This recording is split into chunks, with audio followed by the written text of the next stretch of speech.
Bonjour, bonjour, que Dieu vous bénisse très abondamment et que sa grâce vous soit multipliée encore cette semaine. Vous avez été très nombreux à réagir par rapport à la vidéo de la semaine passée et c'est pourquoi je voudrais aller encore un peu plus en profondeur. Vous savez, la discipline en ce qui concerne la gestion de ses finances, c'est fondamental. Vous ne pouvez pas prétendre à la richesse si vous êtes indiscipliné financièrement. Règle numéro 1, il faut jamais dépenser au-dessus de ce que vous gagnez.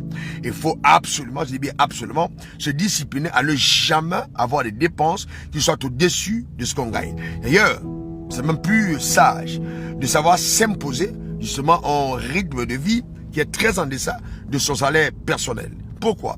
Parce que là, vous développez la mentalité de celui qui épargne. Si vous ne savez pas épargner, c'est clair que vous ne pourrez jamais prétendre justement à la richesse. C'est fondamental. J'ai vu des gens avec des revenus importants, des hommes politiques, des footballeurs, des artistes, des sportifs qui ont gagné beaucoup d'argent et qui après se sont retrouvés pauvres. En discutant avec eux, c'est simple. Le diagnostic était le même, presque partout. Le rythme de vie qu'ils se sont imposés pendant qu'ils étaient en activité et qui a gagné beaucoup d'argent était trop élevé. C'est un rythme de vie qu'ils ne pouvaient pas maintenir après leur carrière, que ce soit politique, que ce soit justement une carrière sportive ou autre. Ils ne pouvaient pas. Ils ne pouvaient simplement pas. Je vous prends un exemple. Vous avez un revenu de 300 millions, 400 millions de francs CFA par mois et vous vivez avec 200 millions, 250 millions de francs CFA par mois pour tout le monde, eh bien ça va très bien pour vous. Sauf que quelques temps après, vous n'avez plus ces revenus. Qu'est-ce que vous allez faire? Vous ne pouvez plus maintenir ce rythme de vie. Vous êtes obligé de forcer, alors dans le peu qui vous reste, et 2 ans, 3 ans, 4 ans plus tard, on vous retrouve totalement en faillite. Mais entre-temps, les gens qui sont prompts à dépenser facilement, justement, sont difficilement des personnes qui ont la mentalité ou alors l'ADN de ceux qui créent de la richesse. Parce que ceux qui créent de la richesse ont une discipline dans leur manière de dépenser. C'est vraiment fondamental. Et il faut aussi comprendre que souvent, le don des libéralités, notre générosité peut être la source de nos malheurs.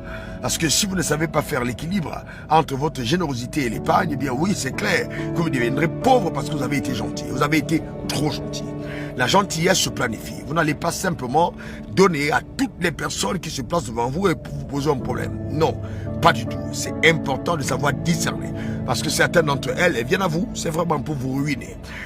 Le malheur de nos familles africaines, c'est que dès qu'il y a quelqu'un qui émerge, on a tout le monde. On a l'oncle, on a la tante, on a le grand-père, on a la grand-mère. Et on te rappelle que ton cordon ombilical avait été enterré à tel endroit. Il faut bien que tu soutiennes tout le monde. Eh bien, si tu le fais, c'est clair que vous allez tous retomber dans la pauvreté. Et personne n'aidera son semblable. Il est donc important d'avoir le sens de la discipline. Aider, oui, mais de façon très équilibrée sur le cycle de 30 jours. Le mois, c'est fondamental et c'est vraiment ce que chacun d'entre nous devrait apprendre à faire. C'est pourquoi je voudrais t'encourager à avoir Dieu pour allier. Quand tu as Dieu pour allier, quand tu donnes à Dieu, quand tu prélèves une partie de tes revenus que tu apportes dans l'œuvre de Dieu, eh bien Dieu, lui, il a une manière intelligente, puissante de te préserver. Sa sagesse, d'abord, son intelligence t'habite. Et c'est ainsi que, en ce qui concerne la vanité des dépenses, tu ne te retrouveras pas. C'est vraiment fondamental. Il ne faut jamais vous tromper. Ce que vous donnez à Dieu n'est jamais perdu. Et chaque fois que vous avez des revenus et que vous refusez d'apporter la part du Seigneur, qu'est-ce qui se passe? Le dévoreur a accès à vos vies.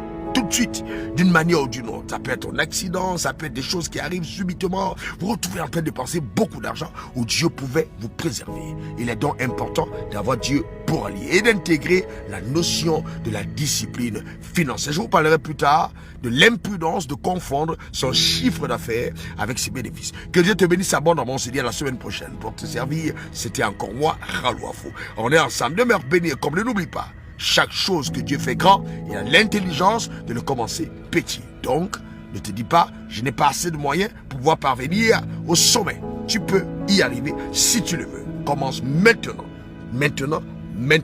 Si tu as 300 000, vis au niveau de celui qui touche 200 000. Si tu as 200 000, descends à 150 000. Tu as 500 000, descends à 400 000 ou à 350 000. Tu te rendras compte que tu peux y arriver.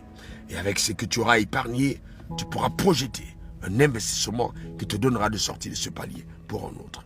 On est ensemble. On se dit à la semaine prochaine. Nous avons tous l'ADN des personnes qui peuvent être productives. Tout dépend de la discipline. Bye bye. Ralouafou pour te servir.